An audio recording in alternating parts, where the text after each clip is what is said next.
दृढ़ संकल्प होकर अपनी इस संविधान सभा में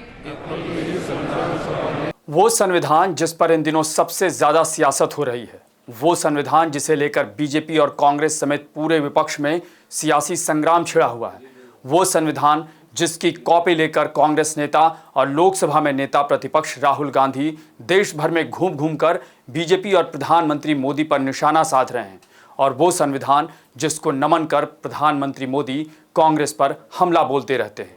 और आज इसी संविधान के 75वें वर्ष में देश प्रवेश कर गया है।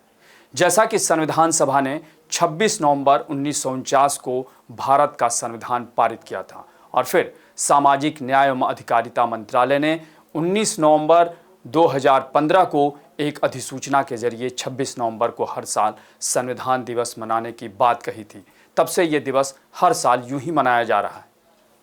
लेकिन आज 75वें वर्ष के मौके पर पुरानी संसद के सेंट्रल हॉल में एक विशेष कार्यक्रम हुआ, जिसमें राष्ट्रपति द्रौपदी मुर्मू, उपराष्ट्रपति जगदीप धनखड़, लोकसभा स्पीकर ओम बिरला, प्रधानमंत्री नरेंद्र मोदी, लोकसभा में नेता प्रतिपक्ष राहुल गांधी समेत तमाम लोकसभा और राज्यसभा के सांसद यहां मौजूद रहे। लेकिन इस दौरान प्रधानमंत्री मोदी और लोकसभा में नेता प्रतिपक्ष राहुल गांधी की एक कतार में और बैठी हुई एक तस्वीर काफी चर्चा में है। हालांकि संसद सत्र के दौरान दोनों नेता एक दूसरे से मिलते रहते हैं, लेकिन एक दूसरे के आसपास या इतने करीब दोनों नेता की तस्वीरें जब भी सामने आती है तो वो चर्चा बन जाती है, क्योंकि ऐसा बहुत कम देखने को मिलता है। नमस्कार, मैं अभय राय।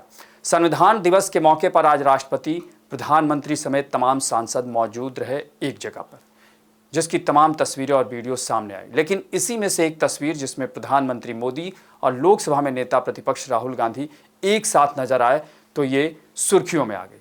वैसे देखा जाए तो इससे पहले इसी साल जब ओम बिरला फिर से लोकसभा अध्यक्ष चुने गए थे तो प्रधानमंत्री मोदी और राहुल गांधी उन्हें एक साथ मिलकर उन्हें उनके आसन तक ले गए। इस दौरान पीएम मोदी और राहुल गांधी ने एक दूसरे से हाथ मिलाया था, जो काफी सुर्खियों में रहा।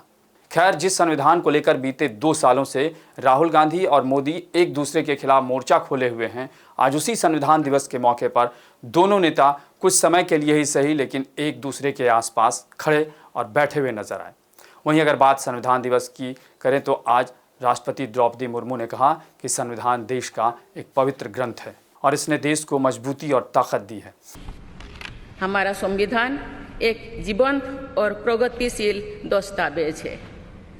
बदलते समय की मांग के अनुसार नए विचारों को अपनाने की व्यवस्था हमारे दूरदर्शी संविधान निर्माताओं ने बनाए थे। वैसे संविधान 26 नवंबर 1949 को सामने तो आया, लेकिन इसे 26 जनवरी 1950 को ही क्यों लागू किया जब देश गणतंत्र घोषित हुआ, तो इसके पीछे का वाकया भी काफ़ी दिलचस्प है। आपको बता दें कि 1929 में जवाहरलाल नेहरू की अध्यक्षता में कांग्रेस ने पहली बार पूर्ण स्वराज की शपथ ली थी और 26 जनवरी 1930 को पहली बार पूर्ण स्वराज दिवस मनाया गया था, और इसी की याद में संविधान को लागू करने के लिए 26 जनवरी 1950 का इंतजार करना पड़ा। गौरतलब है कि संविधान सभा ने 2 साल 11 महीने और 17 दिन की कड़ी मेहनत के बाद संविधान को तैयार किया था, और डॉक्टर भीमराव अंबेडकर को संविधान सभा की ड्राफ्टिंग सभा का अध्यक्ष होने के नाते संविधान निर्माता होने का श्रेय दिया जाता है। और इसी संविधान ने डॉक्टर भीमराव अंबेडकर को एक अलग और ताकतवर पहचान दी है। यानी कुल मिलाकर संविधान से ही लोकतंत्र है, और भारत में लोकतंत्र की मजबूती इसी संविधान से है। आपको हमारी ये रिपोर्ट कैसी लगी उसे कमेंट बॉक्स में ज़रूर बताएं, और अन्य खबरों से अपडेट रहने के लिए बने रहें हमारे साथ, क्योंकि हम हैं बुलंद भारत टीवी, ताकत आपकी।